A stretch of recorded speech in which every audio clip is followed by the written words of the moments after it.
All right, Shalom. This is the brother Nahalia from the GMS Orlando camp. I want to start off by giving all praise, honor, and glory to Yahweh, Ba'ashem, Yahweh Shai, Ba'ashem, Rakakudash. Double honors to the apostles and the elders of Great Millstone, who are the elders of Yashar Allah, and a sincere salutation to all you Akim, who are preaching this word and believing this word, and to the Akwath, who are believing this word in all truth and in sincerity. This is Jeremiah chapter 50 and verse 6. My people have been lost sheep. Their shepherds have caused them to go astray. They have turned them away on the mountains. They have gone from mountain to hill. They have forgotten their resting place. All right, and I want to go into a lesson through the Spirit on you Negroes, Latinos, and Native Americans, West Indians, and Haitians, who are the children of Israel, being lost sheep in a wilderness. All right, allegorically, the world as we know it today is a wilderness. As the scriptures say in Isaiah 14, the king of Babylon have turned the world into a wilderness.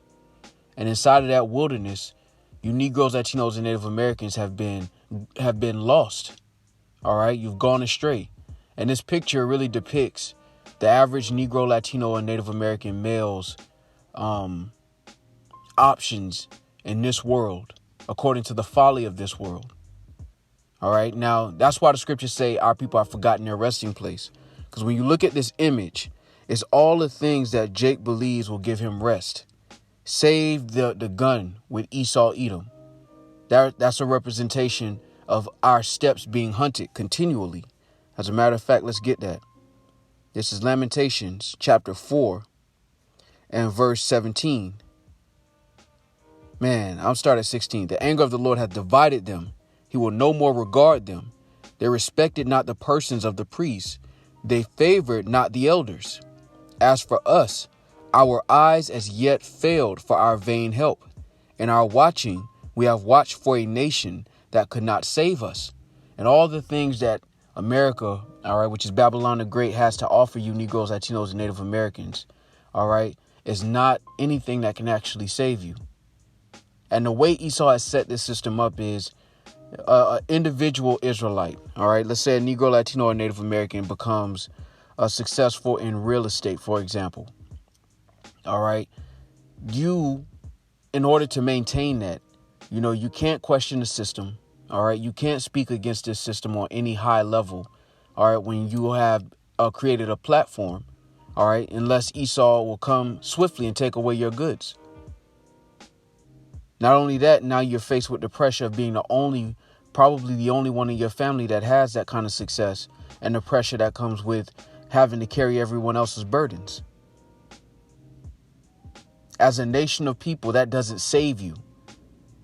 It may give you some comfort as an individual. It may even help your immediate family. But as a nation of people, it doesn't save us. That's why the Lord said in the curses that no man would buy us, meaning no man would redeem us or save us from this situation. All right. Lamentations 4, continuing at verse 18 reads, they hunt our steps that we cannot go in our streets. Our end is near. Our days are fulfilled, for our end is come. And when you look at this picture, all of these things remind you of things that Jake has chased primarily in their youth. All right. Believing that they will have some kind of rest, all right, or some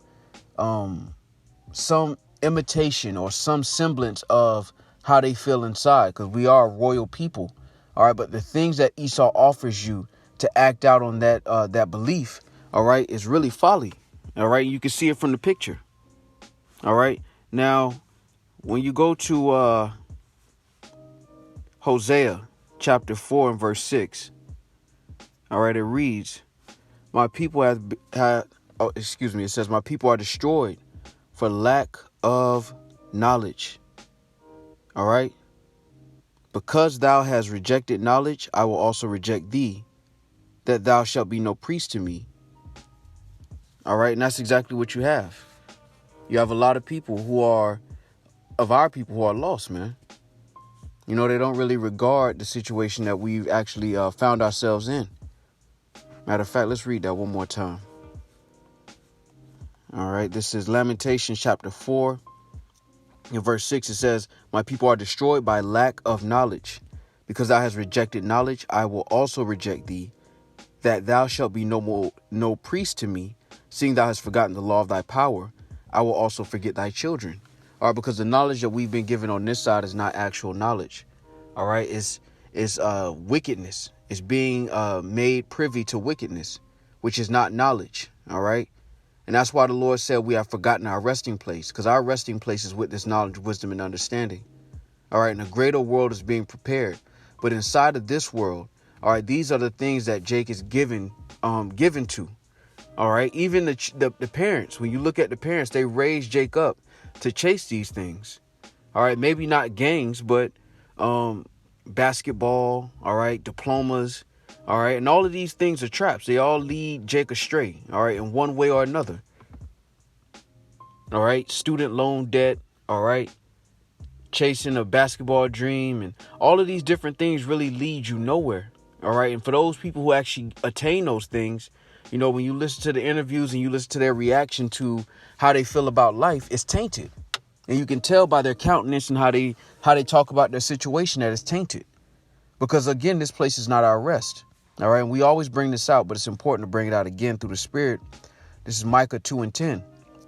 Arise ye and depart, for this is not your rest. Because it is polluted, it shall destroy you, even with the sore destruction. And all of our people who chase any number of these paths for a consistent amount of time, all right, they end up being polluted. They end up being destroyed. All right. And that's why you have to thank Yahweh Shema Shai, all right, for pulling you out of whatever darkness you were caught up into in this world, because it's so easy to get trapped into these different options concerning this world of wickedness. All right. When you look at this young Jake, that's the average young Jake in this world, man.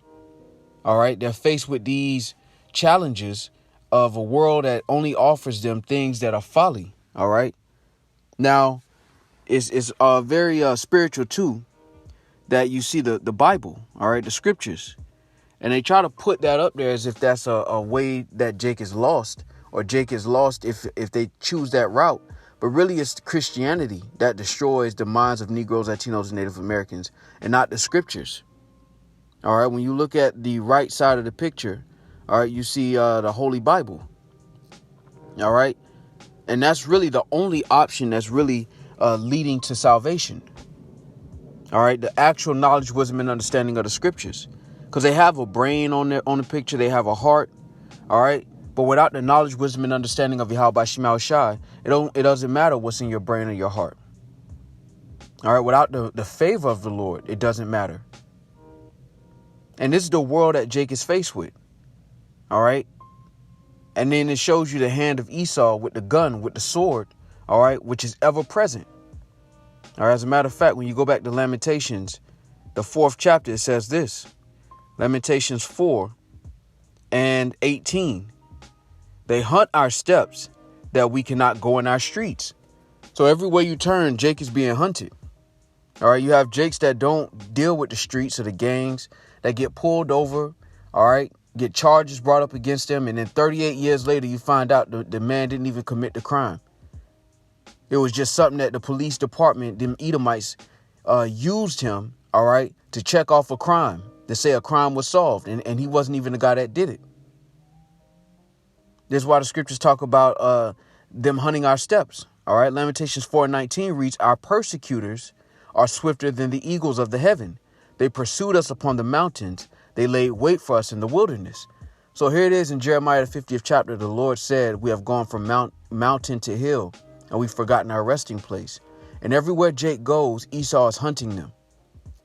When you think about basketball, all right, the athletic entertainment industry, all right, whether it's the NBA or NFL, who's at the top of those food chains? Edomites. All right. When you think about music, who's at the top of the food chain? Edomites. When you think about academics, all right, whether it's college, the doctorates, grad school, who's at the top of the food chain? It's Edomites. Everywhere Jake turns looking for a rest, all right, his persecutors are there, and they're swifter than the eagles of the heaven. And this is all designed for us to realize that this is not our rest. And it's amazing that the Lord has given us countless examples of those who have gone the path that Jake desires to go, and they've been destroyed on that path. And they do these interviews and they tell you, this is what happened to me. All right, these are the things that happened to me. They do all of these interviews, and you get to see for your own eyes, all right, for your own witness, that the life that they chased destroyed them. Yet Jake is still given wholly to folly, man. Still believing that this is our rest, and it's not. And that's why ultimately 2/3 of our people, all right, are going to have to be cut off, all right, because with all of these things that the Lord has done to us to make us return, all right, yet our people will not return, man. All right, this is Jeremiah chapter 5 and verse 3. O Lord, are not thine eyes upon the truth? Thou hast stricken them, but they have not grieved. Thou hast consumed them, but they have refused to receive correction. They have made their faces harder than a rock. They have refused to return. All right, and that's exactly the mentality of Jake. Even though all of these things are stacked up against us because the Lord ultimately brought these things against us, yet Jake refuses to return to Yahweh B'Shem Yahushai. And that's why ultimately it's going to take the Lord destroying 2/3 of our people for them to actually understand this. All right, Isaiah 42 and 24 reads, Who gave Jacob for a spoil and Israel to the robbers? Did not the Lord? He against whom we have sinned, for they would not walk in his ways, neither were they obedient unto his law. Therefore he hath poured upon him the fury of his anger and the strength of battle, and it hath set him on fire round about. Yet he knew it not, and it burned him, yet he laid it not to heart. And the fact that the average Negro, Latino, or Native American man grows up in a society where all of these options of folly are the only options that he has to be, how should I put this? I don't even want to say successful, but to have comfort shows you that this is not our rest. All right. It shows you very plainly that this is not our rest. The fact that you have Negro, Latino, and Native American men who are born into a world where they don't have an inheritance. They don't have a family trade. They don't have a that's all of those things are the Lord showing us that he gave us to the robbers to be spoiled.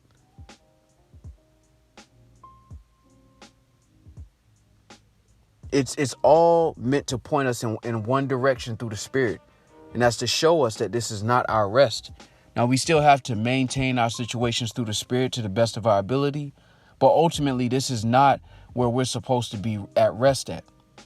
All right. As a matter of fact, this is Haggai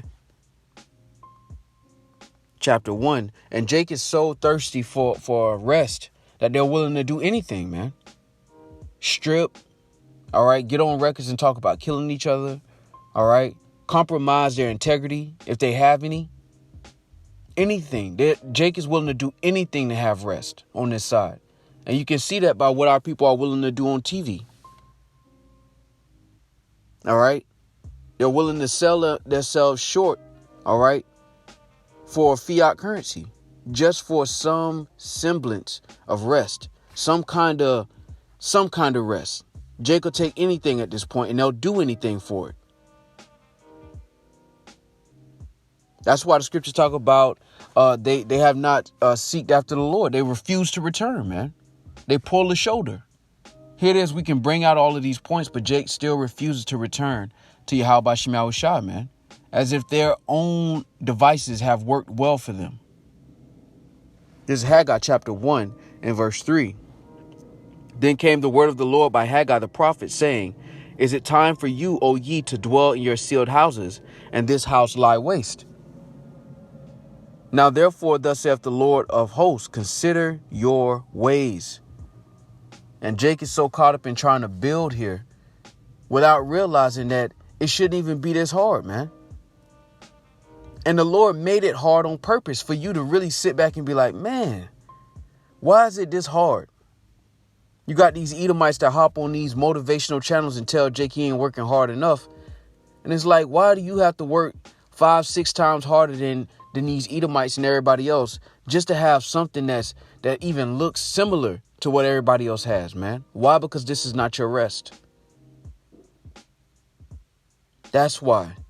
That's why Esau, the so-called white man, has a special vendetta against you Negroes, Latinos, and Native Americans.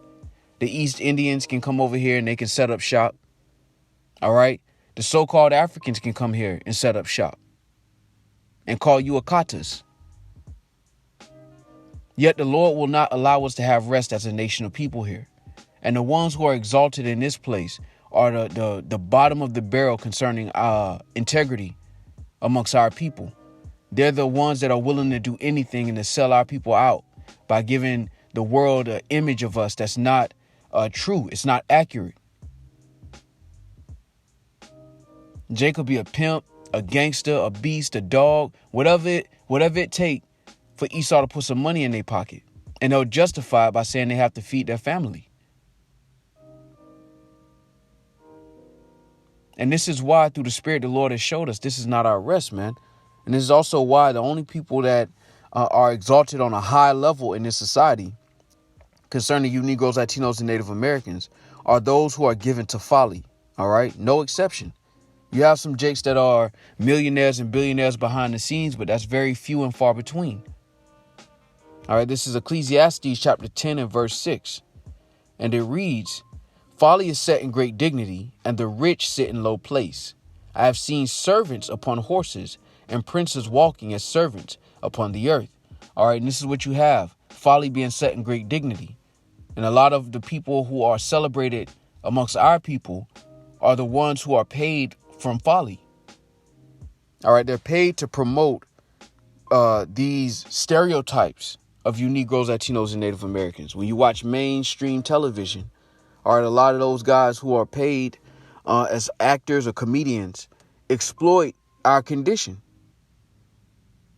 Or they make movies that exploit our condition. You had a so-called Negro, Latino, or Native American movie about baby mama drama and gangster and gang violence. And it's just Jake exploiting the curses. And these are the options that Jake grows up looking at, and they have to choose between these things. When you ask the average Negro, Latino, or Native American child, what do they want to be when they grow up? One of these options on this picture is usually what they gravitate to. All right. Athleticism through the basketball image. All right. The rags representing gang life. The money representing Jake who worships money. All right. The chain representing flashiness. The bra representing pimps. All right.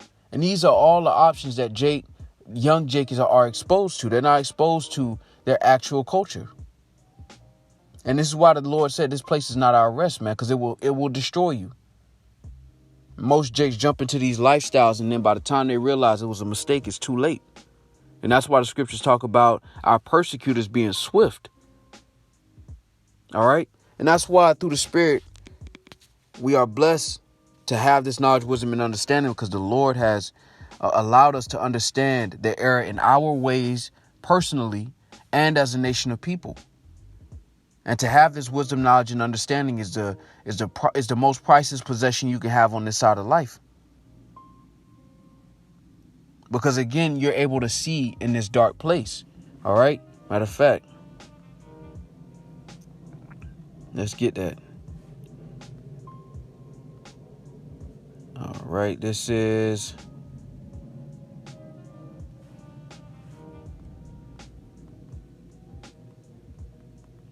I'm going to just get the words of Yahweh Shai.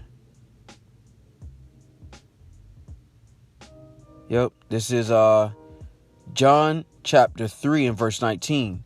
And it reads, "And this is the condemnation, that light is come into the world, and men love darkness rather than light, because their deeds were evil." All right. And this is what you have, a world full of evil deeds. And then when the light is presented, it's mocked. It's made a mockery of by our people mainly. All right. And that's the condemnation, as it says in John, the 3rd chapter. All right. Now, when you go to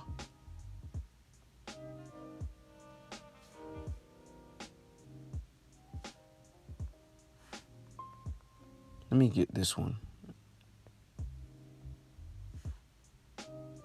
Yep. This is Isaiah chapter 9 and verse 2. "The people that walked in darkness have seen a great light. They that dwell in the land of the shadow of death, upon them hath the light shined."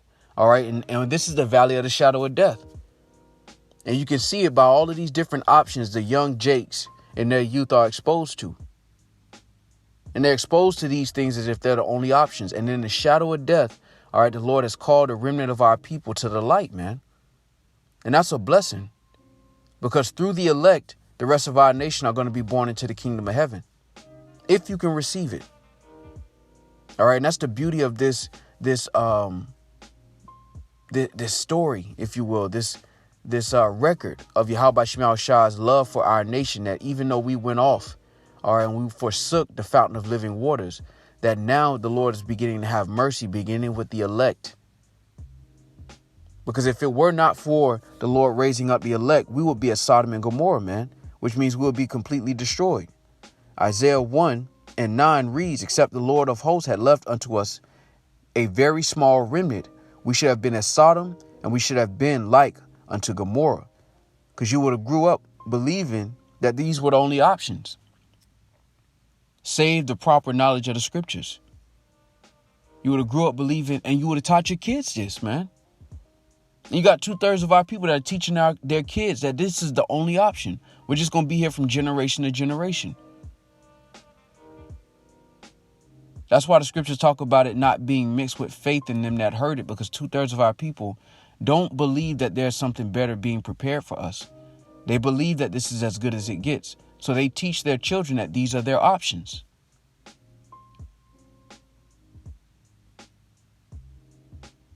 Anyway, through the Spirit, I wanted to just go into that. That picture inspired me to go into that through the Spirit. And I just wanted to attack it while the Spirit was on me to do so. So Lord willing, this was edifying. With that, I want to give all praise, honor, and glory to Yahweh, Ba'ashem, Yahweh Shai, Ba'ashem, Rakakodash. Double honors to the apostles and the elders of Great Millstone, who are the elders of Yashar Allah, and a sincere salutation to all you Akim, who are preaching this word and believing this word, and to the Akwath, who are believing this word in all truth and in sincerity. Shalom.